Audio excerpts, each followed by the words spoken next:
Hello, this is for the full moon lunar eclipse on August 7th.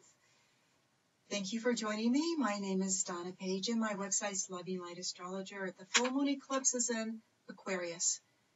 And this, every year when the moon is in Aquarius, the full moon of Aquarius is always a time to balance friendships, connectedness with what we love to do with Leo. So it is, if you are an Aquarian, this is your full moon. And it is a joy, in general, it is a joyful time to laugh, to have parties, to have fun, to be with people you feel that accept you just as you are. Yet, this is an eclipse, and the way the eclipse is configured has a very spiritual component to it. If you can, there's something that the eclipse is configured with a finger of fate or yod. And if you can imagine, here we have the moon and the sun. Okay, the sun in Leo, the moon in Aquarius. And on one side, we have Pluto. The others of the moon, we have Neptune. And the moon is what's called at the midpoint between this Pluto and Neptune.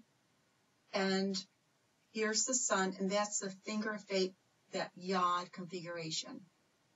And what this means is that this is a very special configuration that does represent circumstances, things can happen that take us in a direction that we did not expect, that we did not anticipate. Now, eclipses can do that normally. It's like, oh, suddenly the lights go off, the lights come back on. Yet, with this finger of fate, with Pluto and Neptune, it adds a different element. And the full moons always go back to the new moon. How did you handle the new moon energy? Did you go into meditation? If you listen to the new moon that I did for July 23rd, Mars was there. So it was about activating Leo in your life, activating your heart, following your heart, being able to get back in touch with joyfulness, what you love, playfulness. Now, this Pluto-Neptune configuration, it can go two ways. One way it can go is that circumstances outside of our control take us, events happen where we feel victimized, a sense of why me.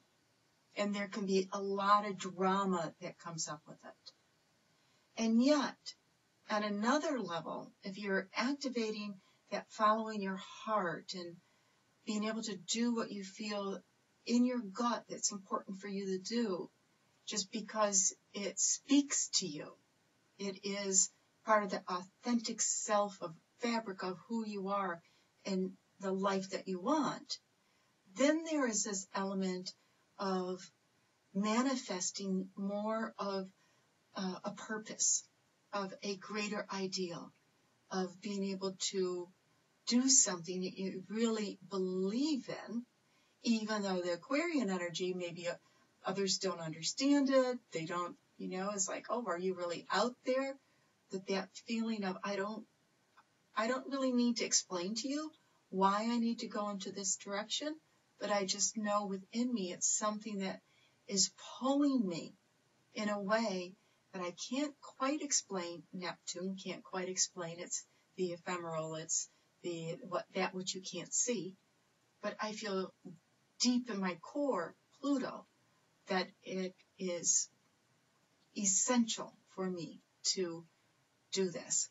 And also, in your meditations, your full moon meditation, you may find that you can really download a lot of information. Mercury will be opposite, more or less, Neptune, so that's very, very creative thinking.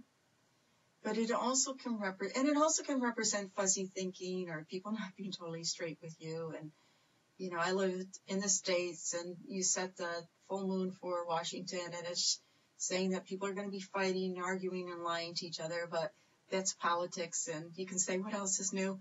But in your own personal life, there's that sense of being able to be creative in your thinking.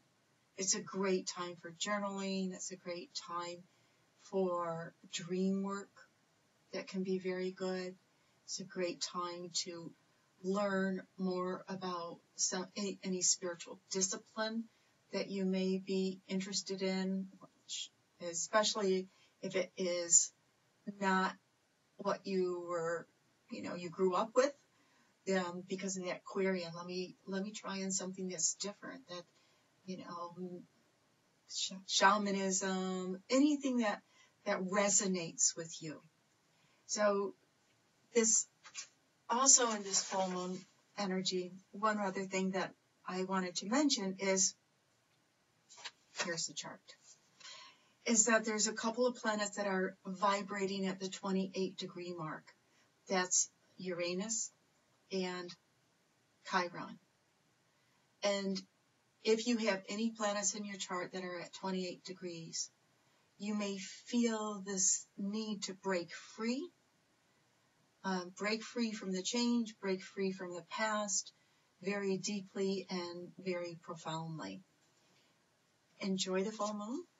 It shall be, and always the way, if you do feel swept away in some circumstance where you feel that something happened, something outside of your control, you're just kind of going down the raft of life and you don't have the oar to steer it, the way to be able to, capture once again more of that sense of direction is to follow the node, the North Node in Leo, which is the sun.